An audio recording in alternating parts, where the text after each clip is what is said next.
Good evening.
Director Christensen's not here, but I think we should just get started so we start on time. Can you please, well, I have to announce that we have a remote attendee, Dr. Tom LaHue, so everything's going to be roll call today. Please remember to speak into your microphones, directors, and also we have Kyler Radin here to help out with Josh's job because he can't make it. And will you please administer the roll call? Director Balboni, Present. Vice President LaHue, Here. Director Jaffe, Here. Director Christensen is absent, and President Lather. Here.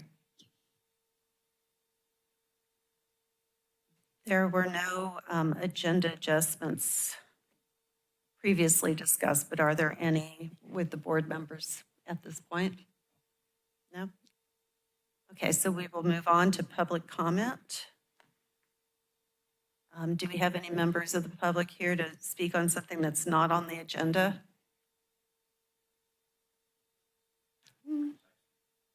Yes, maybe you better turn it on. I don't think it's on.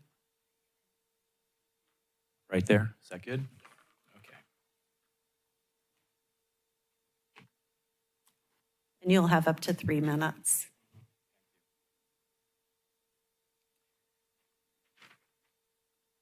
Get started? Okay. Well, good evening, board members and staff of the Soquel Water District. My name is Gerald O'Regan, and I reside at 207 Farley Drive in Aptos. I'm here this evening to respectfully request a variance from the requirement to install a separate water service for our ADU, which would add approximately $40,000 to the cost. Granting this variance would help make the project more affordable without compromising the district's water management goals. In short, it would promote the district's objectives for sustainable housing and responsible water use. The proposed ADU is small. It's 460 square feet and includes a kitchenette and a small bathroom. The fixture count for the ADU is about 8. The ADU is attached to the existing home and was designed to house an aging parent.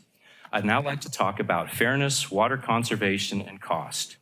In terms of fairness, other ADUs such as junior ADUs and conversion ADUs are not subject to this requirement by the district. Additionally, home remodeling projects, which increase the fixture count, do not trigger a new water service. All of these ADUs and remodels can be much bigger and have a much larger fixture count than our ADU, but do not trigger a new service requirement. Nearby water districts also would not require a new service. The city of Scotts Valley, San Lorenzo Valley Water District, the city of Watsonville would not require a new water service for our ADU, probably because it's so small, 460 square feet, and their requirements start somewhere around 750. The city of Santa Cruz has also indicated that they are unlikely to require a new service. In terms of water conservation, water usage at our existing home has been historically very low because we practice conservation. All fixtures in our existing home are high efficiency models, and our landscaping consists solely of low water demand plants. The ADU will have a low fixture count, all fixtures shall be high efficiency, and we will fully comply or exceed with all district requirements. By keeping the property on a single service, the water used by the residents and the ADU will be combined into one bill. And so higher, more expensive water tiers would be reached sooner.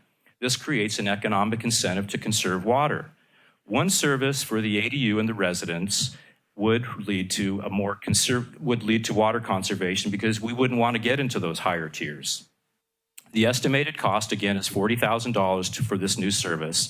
The figure includes $25,000 to trench out to the street and tap into the water line. There's then $15,000, not just for the district, but partly for the district, and also to trench onto our property to put the service in. So in summary, I would say instead of installing a separate water service, I propose utilizing the existing water service for both the existing residents and the ADU.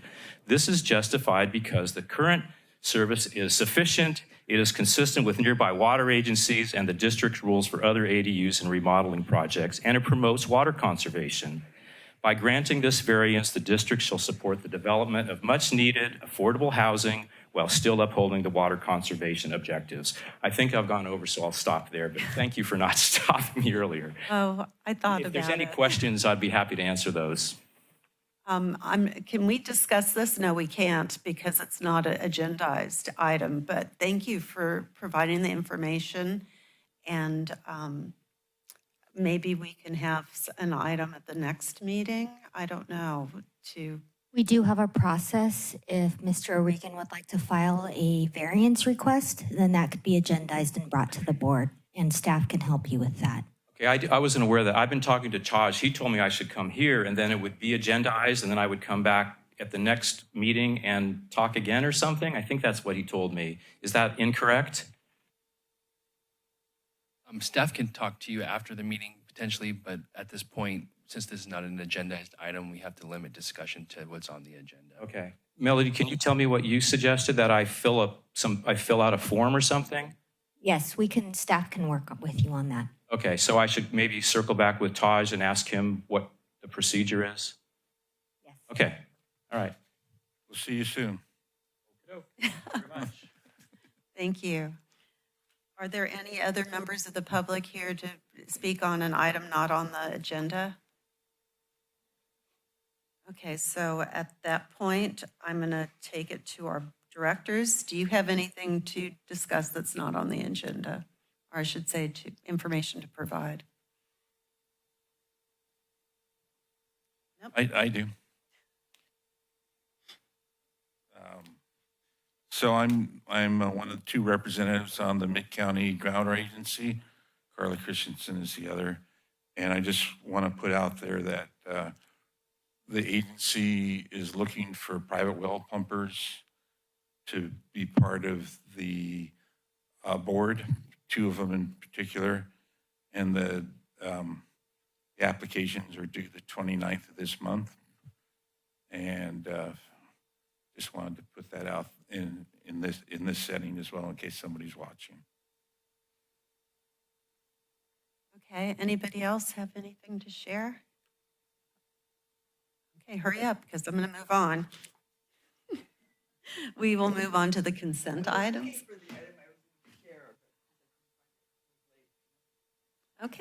Okay, so now we're at the consent item. Is there any public comment on any of the items on the consent agenda? Seeing none, I will move to the board members. And do I have a motion to approve the consent agenda? Make a motion to approve the consent items. So Director Balboni made the motion and Christensen seconded. Question. We're allowed to pull items from the consent agenda if we want to talk about them in more detail. I just wanted to make a comment on one of the items, not have a discussion. Does that need to be pulled? Okay. So, yeah, I'd like to make the comment now then. It's on let me find it. It's number 4, the production report. And for 2025, I just wanted to note that June through September is following a different pattern than the previous 4 years. And at some point, I'd like to see a discussion about that. And also, Melanie, remind me, how often do we have a evapotranspiration index that we compare to production? How often does that come up? It typically does come with the production report. We also will be having an item before the end of the year related to demand projections as part of the urban water management plan.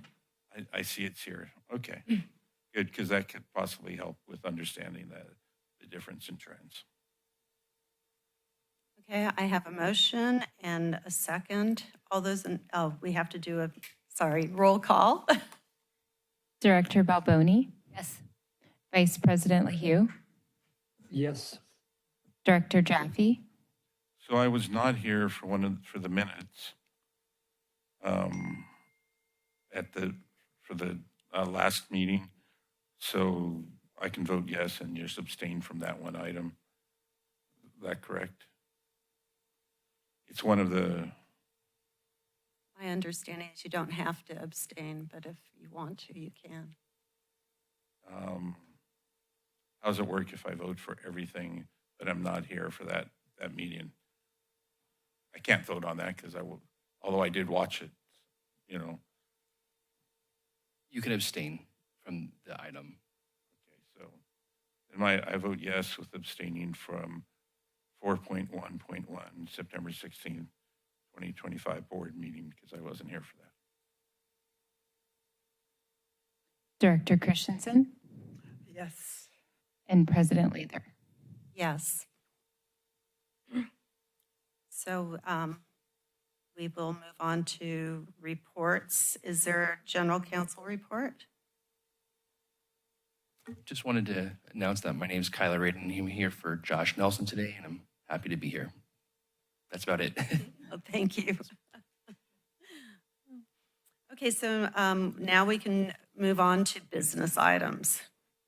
These are specific business items, and the first one is consider approval of a conditional will serve letter for Pine Tree Lane Mutual Water Company. Taj, you're going to be presenting, right? I will. Yes, thank you. This is a local municipal or mutual water company within the district service area off of New Brighton Road and near McGregor Drive. And there's about 38 existing residences that are being served by their own well. And they are interested in making a connection to the district. And we're not surprised by this. When Potbelly Beach did their connection down on the beachfront homes, there was a T and a stub out for this in the future. And so they're aware of the connection fees and the process. We did confirm with LAFCO that there is no action on their part because all of the parcels are within our service area. And so this is kind of the first step for them to take in getting funding and financing for this effort. If the board approves this, they're going to have to provide the funding for connection fees as well as design of the main extension and construction of the main extension. Okay, do we have any, thank you. Do we have any members of the public here to speak on this item? Okay, please come up. My name is Rich Ross, and I'm president of Pine Tree Lane Mutual Water. And thank you, Taj, for giving an accurate description of our circumstances. As you probably all know, we're quite close to the beach, and as a result, we're at risk also for saltwater intrusion. We have not experienced any, but the concern, obviously, long-term is that that may be an issue. Secondary to that, because of our geographic isolation, there are a number of upcoming State Water Board requirements that we will not be able to meet. Additional fire supply, a backup source of water, unless obviously we would connect to you. We do obviously have an aging system. It was put in 1962, and it hasn't improved with age. But so we are well aware that the entire system needs to be replaced and brought up to current standards. So there's approximately 70 residents or so. It varies. Some of the homes are seasonal. The majority of them are full-time occupants. And we appreciate you considering letting us join your organization, and or your capabilities are appreciated. Thank you. Thanks. Thank you. Were you there when I worked for the county and brought in the sewer for you? Yes. So I'm not surprised that you need water now. Well, as you well know, the sewer was an interesting project to do. It was very challenging for such a short Yes. distance, but yes. Yes. Okay, well, Well, thank you. so I understand your issues. Okay. Anyone, I'll bring it back to the board. Anyone have any comments or questions? I have a question. What about I the state park?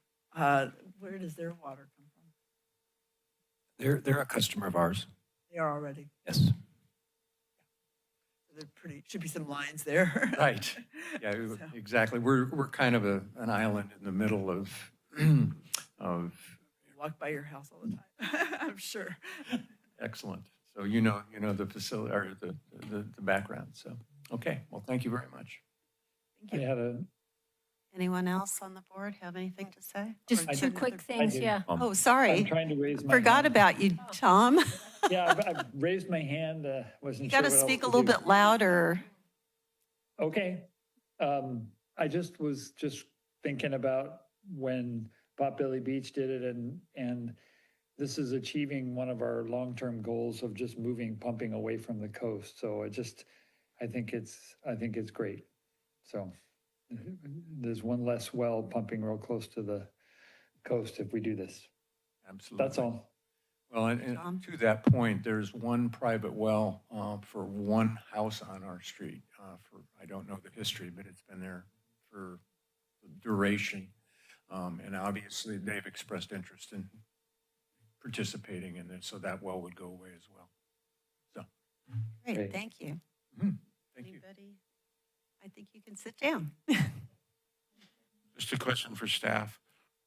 Oh, go ahead, you're first. Okay, thanks. Yeah, I just had a question about, will the Pine Tree customers pay the district rates immediately? Once the meters are installed, yes. Okay, so all of the capital projects and infrastructure upgrades would happen first, and all of the quality control of the water and it could be 8 months from now. Yeah, I think it might be a little longer than that. They got to come up with some financing for that. Okay, and is thinking about financing, does the Department of Drinking Water or some of the propositions like 168, do they provide money for the district to help with that, or for the mutual water company to do their own? How does that work? I'm going to let Mr. Ross address that question. Okay. Where does the funding come from? From us. Basically, I've done extensive research over the course of the last several years to try and figure out whether there was, in fact, money available. And to what I've come back with is either we have to be an economically disadvantaged community, which we obviously are not, or we have to have an immediate emergency need, i.e. saltwater intrusion, which we currently do not have.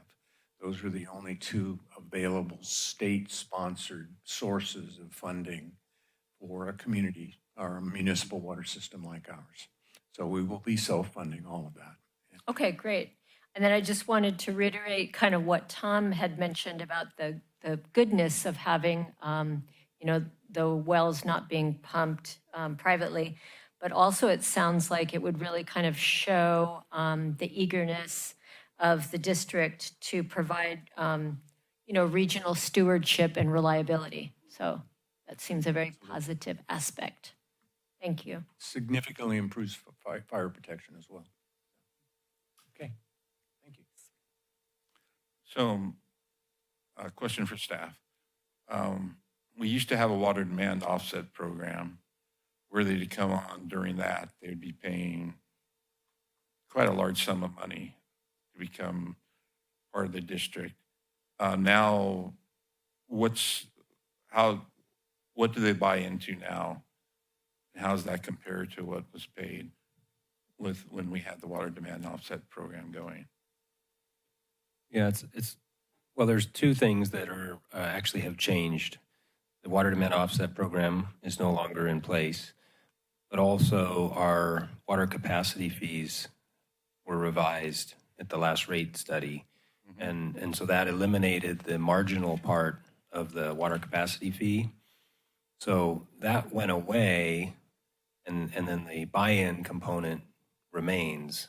And so it's not that that has gone down. They still have to pay to buy into the system, but they're not paying in for that future source of supply, which they will be paying for as a customer with their rates. Good timing. Good timing. And I don't think it's a coincidence. But I totally agree with what Director Leahu and Director Balboni have said, that it is our goal to protect our aquifer, and coastal pumping near the coasts is a potential source to increase seawater intrusion. So I'm very supportive that you're going to be joining the district. I think, and just for some additional add-on information to Director Balboni's question, what's being proposed tonight is a will serve letter. So that initiates the process, and then the mutual water company will be continuing to work with staff, identifying the infrastructure that is needed, the costs associated with joining into the district, and if there's a main extension agreement necessary, that will then come back for the unconditional. And then after that, we drop the meter in, and then they would start being a district customer. Where is the water main for that area? There is a water main in New Brighton Road. You could put the map back up so she can see. Yeah, so New Brighton Road has an 8-inch water main that goes all the way down to the beach to serve the Potbelly homes. And there's it's a very straightforward, I don't know, maybe there's other challenges that I'm not aware of that President Lather mentioned, but it's a straight, street. So, relatively straightforward in our eyes for a water main installation. And just a follow-up question. So once they become part of the district, and the mains that are built will be our responsibility. So obviously, we're going to work closely with them to make sure that they meet the standards that we have. That's correct. Okay. So do I have a motion? I'll make the motion. Oh, I'll second. hold on. Did you have something? I just wanted to remind the board about asking for public comment for this matter before voting. Oh, Oh, I thought I already did. Yeah, that's when he came up. Gotcha, okay. Okay. You know, it's not, sometimes I do forget, so thank you. So who made the motion? I did. Second. Okay. Dr. Jaffe made the motion and Director Balboni seconded. Can we have a roll call, please? Director Balboni, Aye. Vice President Leahy, Yes. Director Jaffe, Good luck and yes. Director Christensen, Yes. and President Leather. Yes. So now we can move on to 6.3, adopt Soquel Creek Water District Employee Handbook. Do we have a presentation? We're going to Or go. did I miss that? Oh, sorry, 6.2. We're going to have some staff come up for a second, so we're going to do some, Okay. and hold on really quick. I'm just so excited about the handbook. I'm sure you read it all. I did. Believe it or not, I did too.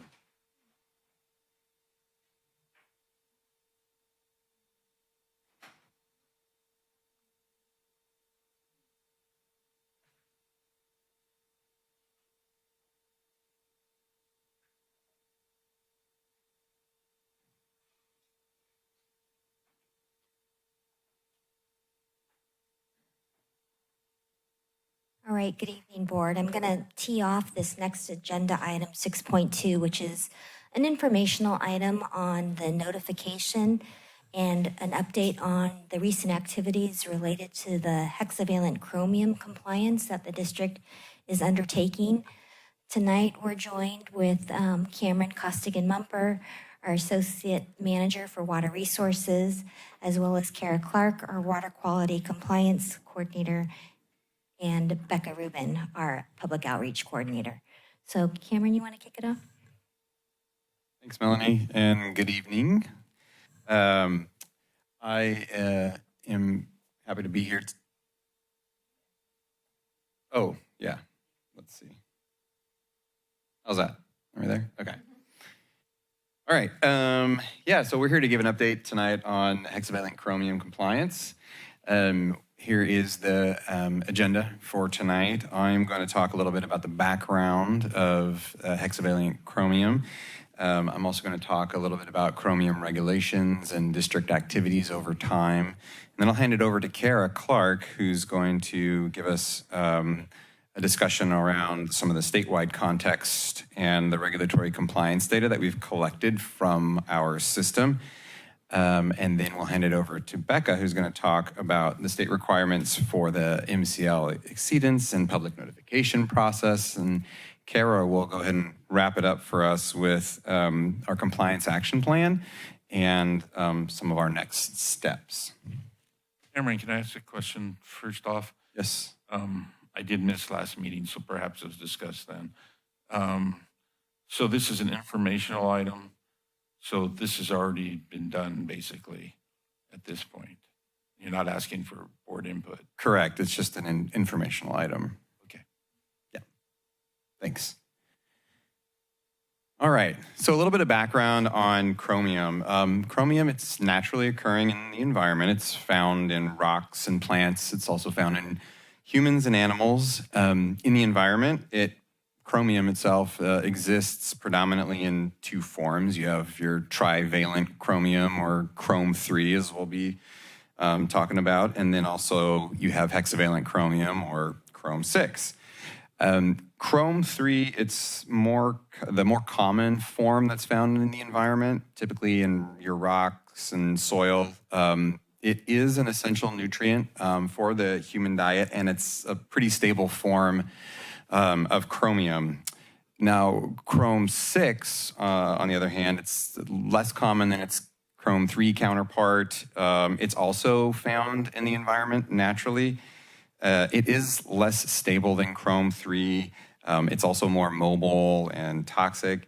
While it is naturally occurring in the environment, it's predominantly derived from like the weathering of rocks and soil. And it can also be found in the environment as a byproduct of industrial processes, such as chrome plating, certain tanning processes. There's electroplating, and typically processes that use like high heat and generate oxidative conditions.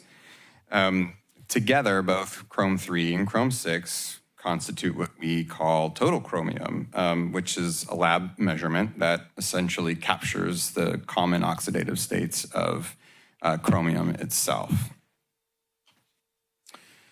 So in our basin, chrome 6 is naturally occurring in the Aromas Red Sands aquifer. It's not a byproduct of those industrial processes that I was just mentioning. So I just want to reiterate that. In terms of the water quality standards for both total chromium and chrome 6, for total chromium, we have a federal standard of 100 parts per billion and a state standard of 50 parts per billion. This is for total chromium, right?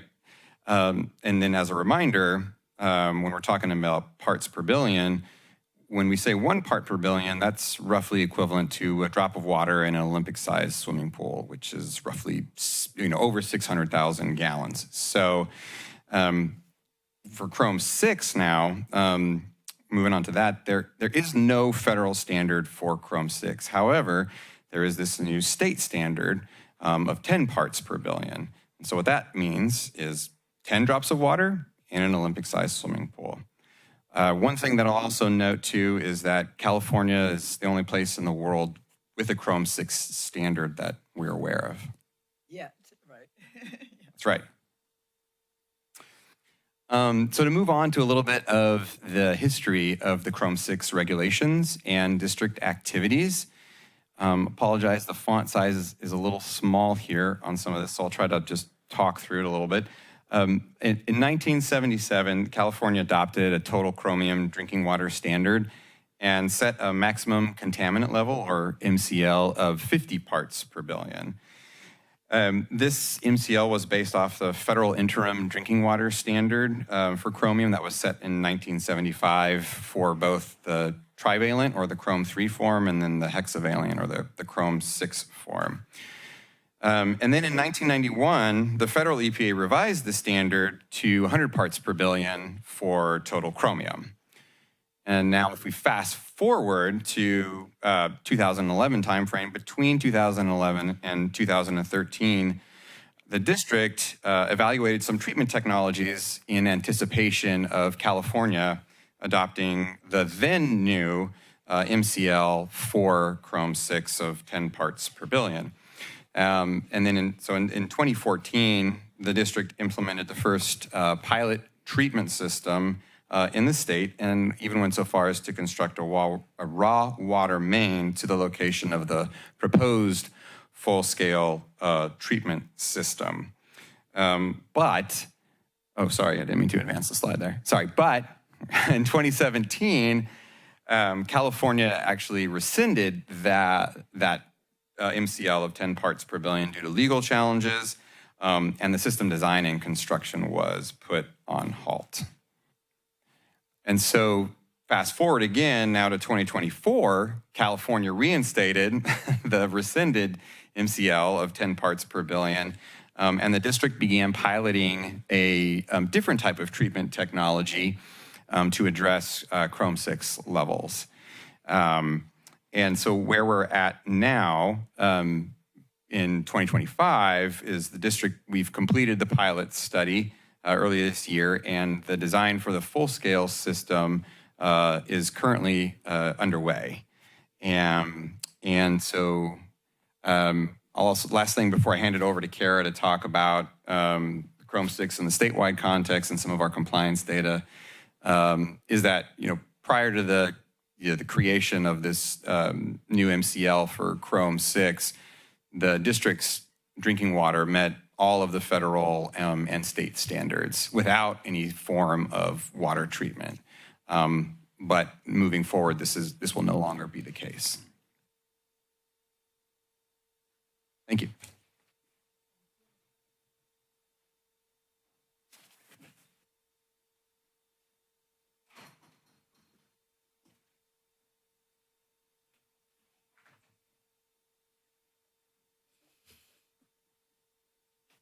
Hey, good evening. Thanks for having me. Now we have Kara. I'm Kara Clark. So I'm going to talk through Chrome 6 in the context of the whole state of California and then some of the specific results from our wells. So this was based on data that was collected between 2012 and 2022. We have more recent data, but the statewide data that's on the Water Board's website is a little older. But based on this information, there are over 325 sources in California that have an average source concentration of above 10 parts per billion, the new MCL. And as I mentioned, this information is coming from the state board, and there's a link on the bottom. And those sources are individual wells, so not water districts or other entities. It's specific sources. There are even higher concentrations above 40 parts per billion in some counties, including Riverside, Yolo, LA, and Ventura. But zooming into our area, you can see that green line is wells that are between 10 and 20 parts per billion. And so overall in California, there are 263 wells that are in that range of above 10 but below 20.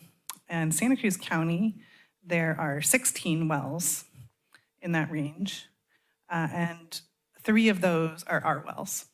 So we have 3 wells that are above 10 of our 15 active wells. We do have one that had higher levels above 30, but it is not in use, and it's not an active well, and it's, so that one isn't part of the ongoing discussion since it's not in use. So moving on to the specific information about the monitoring that we conducted in relation to the regulatory requirements and the new MCL. In response to the new MCL being established in October of 2024, we were required to do an initial round of monitoring of all wells in Q1 of 2025. So we did that in March. And the average across all of our wells was 3.2 parts per billion. And that's not a weighted average. It doesn't account for production numbers or anything like that. It's just a snapshot of all of the wells in March of this year. The range was from undetectable. Many of the wells were what's called non-detect from the laboratory. So there was no detectable level of Chrome 6. And then the highest one was 17 parts per billion. So the 3 wells that have higher levels are Bonita, San Andreas, and Seascape. And so for the wells that were not above, once we collected that initial measurement, we then have to collect a sample every 3 years for those wells. But for the 3 that are higher, we have to collect quarterly. And the compliance is based on a running annual average that averages multiple quarters. And so we collected in the first, second, and third quarters of this year. And then once we got to the third quarter, that kicked the average over 10. So these averages here, Bonita was 10.5, San Andreas was 12.5, and Seascape was 12. Those are based on 3 quarters of results. So once we received the results that kicked the average over the new MCL, then we're required to send out notifications and submit a compliance plan. So we did submit a compliance plan in October, or we submitted it in September, but it was approved by the State Water Board in October. So we do have an approved compliance plan. And then in mid-October of this week, we began sending out Tier 2 notifications. And Becca, our public outreach coordinator, is going to talk about that. Thanks, Kara. Good evening, directors. Can you move this slide forward for me? Thanks.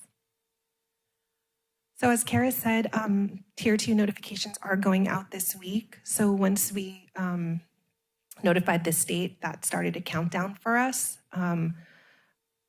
Because we exceeded the MCL, it required a Tier 2 notification to all of our customers, and this is a state mandate when you exceed an MCL. And it's intended to inform the public about a significant but non-emergency issue that poses a potential risk to our health. And so right now, I just want to point out, it's an exceedance, not a violation, until after the applicable compliance date of October 1st of 2026. And you can see in the bottom right, there's a little chart that shows compliance dates for depending on the size of your water systems. So because we have 10,000 or more services that we service, our compliance date is October 1st of 2026, which is a pretty aggressive compliance date from the state because they put this MCL into effect October 1st of 2024. So they expected all the bigger water systems to become in compliance in just 2 years, which we know is almost impossible with going through CEQA, planning, design, construction.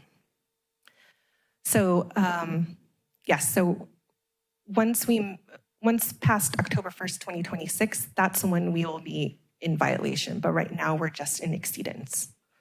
Next slide, please. So we got to choose, they have different methods that you can choose from notifying customers. You have to pick a primary and a secondary. So our primary method is for customers receiving a paper bill, they'll get a paper notice. And then for all customers getting e-bills, they will receive an email with the notification as an attachment. And then our secondary method is our website. You can see that's the notice there in the black and white, double-sided, and then a little snapshot of our website. And on the notice has Kara's information, so people can contact her if they want to talk about it more.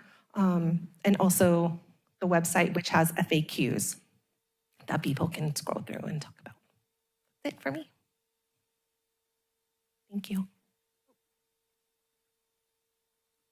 You. So as I mentioned, we submitted a compliance plan and it was approved. And the compliance plan lays out steps to accomplish and a timeline for those steps. Step 1 is treatment system design, and that is in progress. We do have 90% designs, so we're undergoing that final step of going from 90% to 100%. And part of that will also be getting cost estimates. We anticipate receiving the 100% designs by the end of the year and being able to submit to the state board in January of next year. The next step is constructing the treatment system. This one is pending. We've selected a site. The Bonita Well site will be a centralized treatment location. And we've selected the optimal technology to accomplish the treatment. It's based on using something called ferrous chloride. And then the process is reduction, coagulation, filtration. And there were several reasons this treatment technique was selected, but one of them is ease of use. Our operators already use ferrous chloride at some of our other wells, and so they're familiar with it. And the reduction, coagulation, filtration is a very standard water treatment technology, but used in sort of a new way, specifically for Chrome 6. We anticipate that we could begin construction in March of next year. Another part of the action plan, the compliance plan, is to construct a pipeline to bring the raw water from San Andreas and Seascape to the Bonita Well site for treatment. And that process is already completed, so we have the raw pipeline in place. And finally, once we're at or nearing completion, we'll need to submit an operations plan to show the state board exactly how we plan to operate the system before we actually bring it online. And the state board made sure to make note, like in that top right, there's a note that they did approve the compliance plan, but that does not constitute full approval of the proposed project. So we'll need to submit a permit amendment and have the operations plan reviewed by the state. So finally, some next steps. As I mentioned, we'll continue a design of the treatment plant. And then we'll continue quarterly monitoring for those 3 wells, and we'll send notifications as required by the state until we're in compliance. And with that, I think we can take any questions. Thank you. Do we have any questions or comments from the public? Seeing none, I will move the comments to the board. So these notices go to all our customers, even though they're not served by the 3 wells? Great question. And yes, we proposed to the state to be able to only notify the people in that area, and they said no. Yeah. I said we couldn't, what's the right word? Oh, Taj isn't here. They said that in an emergency, we couldn't guarantee that those sub-areas would be isolated completely, because that was part of our proposal, that we could valve off that complete area and only use those wells for that area and all the other wells for the rest of the district. But they didn't feel, they're very conservative in their interpretation of the regulations, and so they thought that there could be a possibility of water moving through the system. And we did do, we collected a sample at the Aptos PRV, which moves water from sub-area 3 to sub-area 2, and it was very low at that point. It was 1.3. So we feel confident that the rest of the district is receiving very low and negligible levels, but the state board did require the notifications for the entire district. Well, I think Karen, Becca have summarized it really well in terms of the guidance that we've been getting from DDW. It is very conservative. It is kind of an overall entire system. They have also given the same guidance and direction to other water agencies. We just have been communicating with Watsonville, who did their entire notification a couple months ago, and it also included their entire service area. So at this point, we are also going forward with this, but we are still continuing to try to work with the state on this. So what's being done to get ahead of the game on people who get notices who are not in an area that has high Chrome 6 to let them know that it was state that mandated this? Is there something that's going to be put up on our website, or how do you expect to handle that? Or what are your plans? Great question. For the general public, we haven't gone out or said anything about that. On our website, we talk about those wells specifically being in seascape. We haven't said, people in sub-area 1 and sub-area 2 do not receive this water straight out yet. I have been in contact with all the school districts to get ahead of it for them, because there's, on the notice, you'll see on the backside the requirement for schools and businesses and multifamily type residences that need to notify their people. And so I've been talking with all the schools to let them know. Karen and I just actually met with Santa Cruz Montessori yesterday and explained to them, like, you're going to receive this notice, you have to do this noticing to your families, but you do not receive this water. So we're being very transparent about that when we meet with people. I think there should be something on our website with more information about how the notice is required by the state. Mm-hmm. And that it's going out to everybody, even though they might not be affected. Yeah, so Becca developed a great FAQ, which is on the website under the Chrome 6 page. So the Chrome 6 page has the notification, but it also has additional information and FAQs showing more information to hopefully relieve people's concerns. We did, when we were speaking with Watsonville, we did find out after they noticed they only received about 30 phone calls.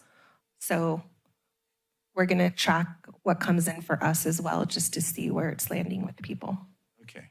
And it'd be good to have a FAQ about why people are receiving the notice. Yes. I'm looking at the FAQs right now. There is one lower down if you see view more. Why did I get a notice? Yes. Maybe we move that one up. We can move that to the Yeah, top. Like first one, Sure. or not first, but above, yeah. Okay. Anyone else have any comments? One of the things that I think would be helpful is for us as a board or as a community, just understand how the water system works. Because I think that's part of it, how does this, where does the water come from for each zone? I know we've talked about it, but it'd be nice to have some kind of handout or something that could help us. Yeah. Yeah, I think we can work on something, something graphical. Yeah, that would be really helpful. Maybe you've already done that. Yeah, I'm guessing what zone 3 and zone 2 are. And I've been on the board for many years, so I can only imagine that somebody. We do have a map on the I know. website, but not on that page, so I think that's a very good idea to move the map to that page. And so people can visually see, oh, I live here, but those wells are down here. Gotcha. Even, there's tanks and wells. I mean, just the big part, like this well pumps to this tank, which flows to this area, and that's zone 3 or whatever it is. I think it would be nice. I know I asked for a district map to review when I first started, but I didn't get around to it. So maybe something more simple would be better. And I'd like to compliment you on the sheet that's being sent out or being emailed. I think it does a very good job of explaining the situation, and it brings in the history too in a very good way. So compliments to all the work on this. Thank you, Director Jaffe. It might be worth having at the ready too, explaining that we're treating water in some cases after even though the MCL had been rescinded by the state, we continue to work on, keeping those levels from getting to customers. Or we ran water through the RO, NODAs for a while. We did work on that. We did do some work on the previous pilot. That work did cease for a while the state was going through and reevaluating it. But then knowing that the MCL was going to be continuing to go through the state evaluation, and then once it was readopted, or as the state I think is saying it's newly readopted, down to the 10 MCL, we started right away, both the water quality team, the engineering team, initiated the work again. That's why we're already at about a 90% design work. As both Becca, Cameron, and Kara have reiterated to you tonight, as well as to a lot of the people that we talk to, either customers or at the collaboration with other municipalities or the state level, this schedule is extremely aggressive. 2 years, again, to go through all of this I'd be amazed to see who can actually meet the October 1st, 2026 timeline. So that's another point that we're trying to share, is that the previous work and then the work that we are doing has been, I think, with as much due diligence as we can. It's really hard when something like this comes forward that is an unfunded mandate. The financial part of this, even though the state has gone through the economic analysis, We're seeing small agencies, very small, smaller than us. We consider ourselves a small agency, but those really small public water systems, and then all the way to the very, very large ones that have, hundreds of $1 million to have to do this in 2 years. I think there's going to be a lot of discussion through the state. I think this first wave of agencies in California that are starting to do the notifications. So we are watching others that are going to be going through this and helping and learning from each other.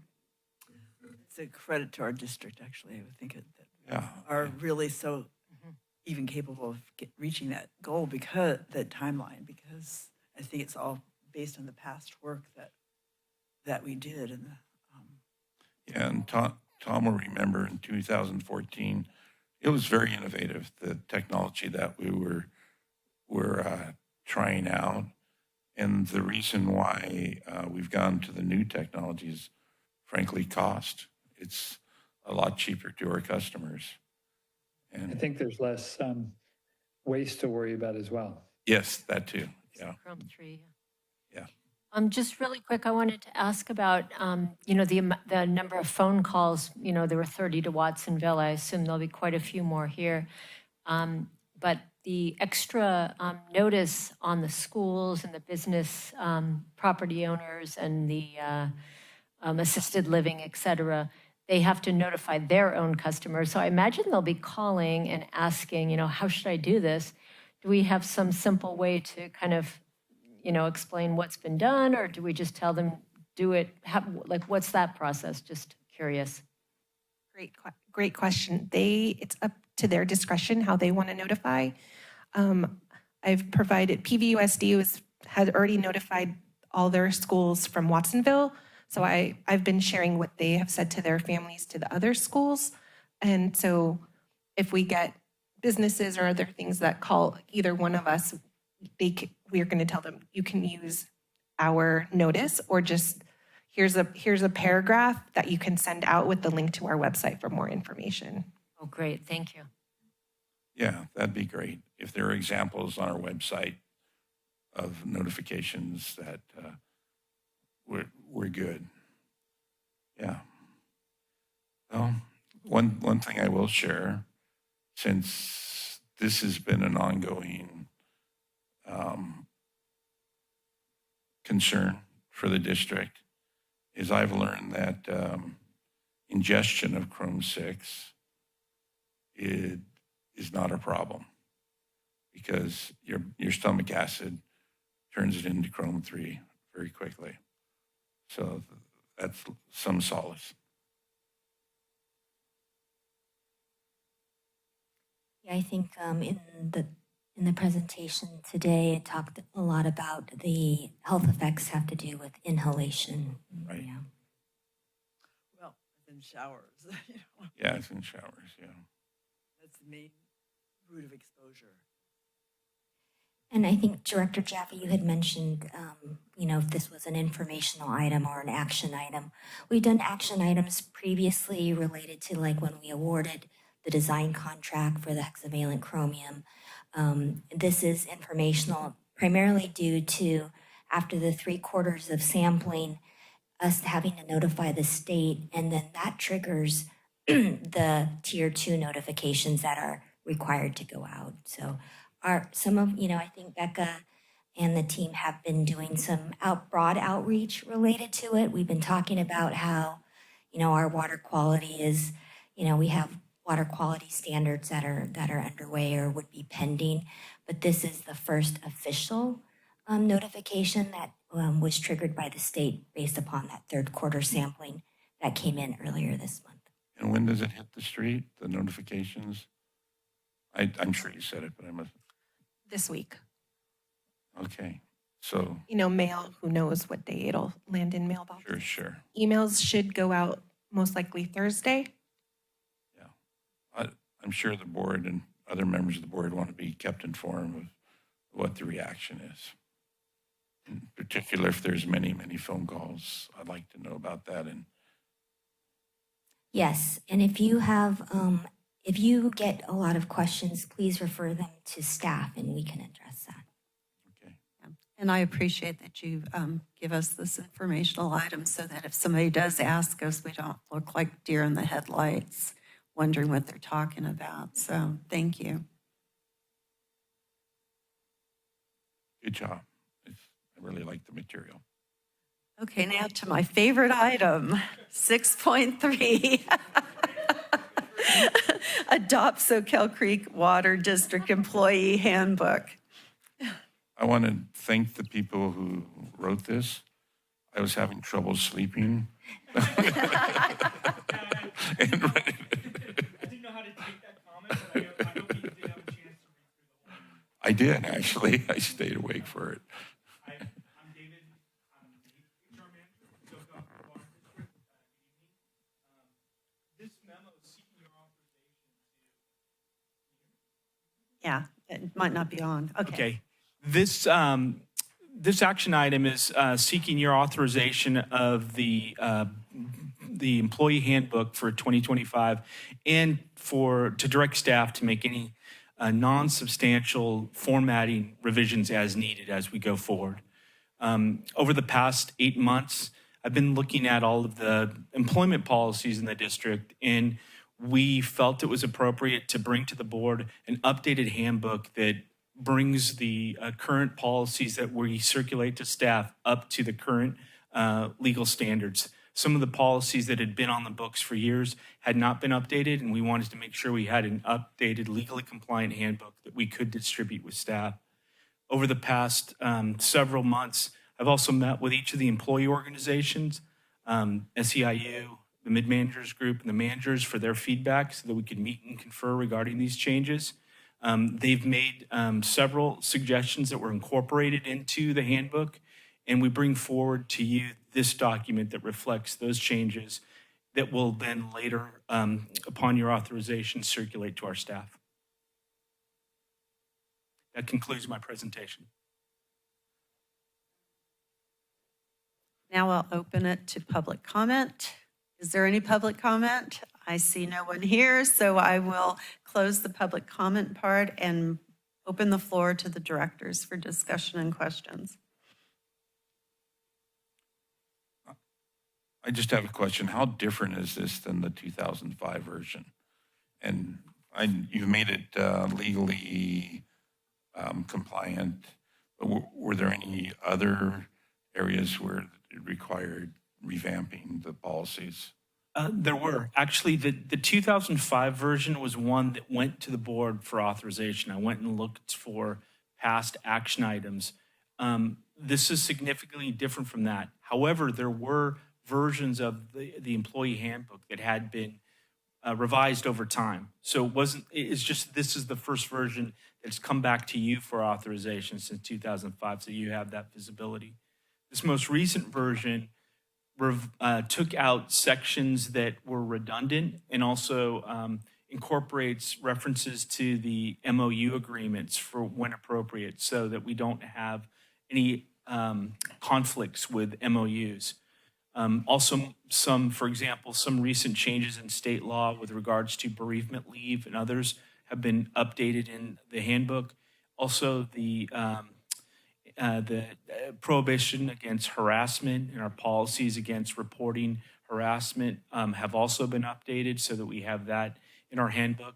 We'll also make changes to other employee documents like the MOUs with regard to some of our harassment policies as well in the coming year. So those are examples of some of the changes. I had a question. Have there been laws passed about bullying in the workplace? I thought there had been. There have been, and the harassment policy incorporates that so that if there are examples of bullying or let's say harassment level, It's not sexual. it could encompass sexual or like if there are some sites of bullying. But that is incorporated in the policy we have in the handbook so that it is something that if an employee feels that they have been threatened in a way that rises to the level of notification, they're to notify their supervisor or the HR department as appropriate. I don't know if the general counsel wants to speak to those changes in law referring to. But We did have it reviewed by our council, right? That's correct. I believe Laura Fowler from Best and Krieger worked with staff. that's correct. And Laura was the attorney that came and did the presentations for us. Yeah. Yeah, I want to compliment you on the fact that it's been circulated widely to the appropriate groups, SEIU representatives and managers, mid-managers, employee representatives, and I think that's a great approach that you've done with this. Thank you, Director Jaffe. In my life, in my career, I've come in and cleaned up stuff like that. And I have a place in my heart for somebody that does that because I think it's really important and it's not that easy. And I'll just comment, both reflecting those two comments that you just made. We actually had a meeting not only individually with the employee associations, but I brought them all together at the time so we could also talk through recommended changes so that there was transparency and we were able to kind of have some of the recommended revisions reflected and also known to each of the groups before it's distributed to the employees. Good job. Anybody else have anything to say? No, it's a good job. It's really clear. Sometimes they're just, I guess, after being edited so many times, they're just get kind of jumbled. But it's nice to. Is there a legal requirement or a regulatory for regular updating? Yeah, this will be something that we'll annually review and as appropriate bring back revisions to the board so that you know what changes might have been made and then also discuss with the employee associations as needed. So do I have a motion to approve or adopt? We need one? Excuse me. Yes, Yeah. we need a motion to adopt the, oh, Tom, did you have something to say? I Thank can't for see you, asking, so but I I'm- don't I'm know. okay, but why don't I go ahead and make the motion to adopt it while I'm here? Oh, great. Thank you. Second. Motion by Director LaHue and seconded by Director Christensen. Please roll call. Director Balboni, Yes. Vice President LaHue, Yes? Director Jaffe, Yes? Director Christensen, Yes. and President Lather. Yes. So at this time, we're going to go into closed session. There's the opportunity for public comment on the closed session items at this time. I don't see anybody here. So we will move the meeting to closed session. And there's no public members here, so they don't need to be asked to exit the room. And please Just let me know confirm. how to take part, yeah.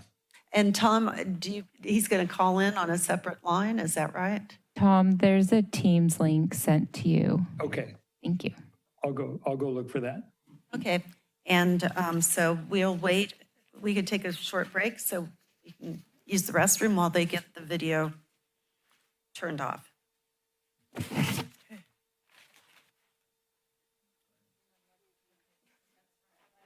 That wasn't on normal. Oh, I left me.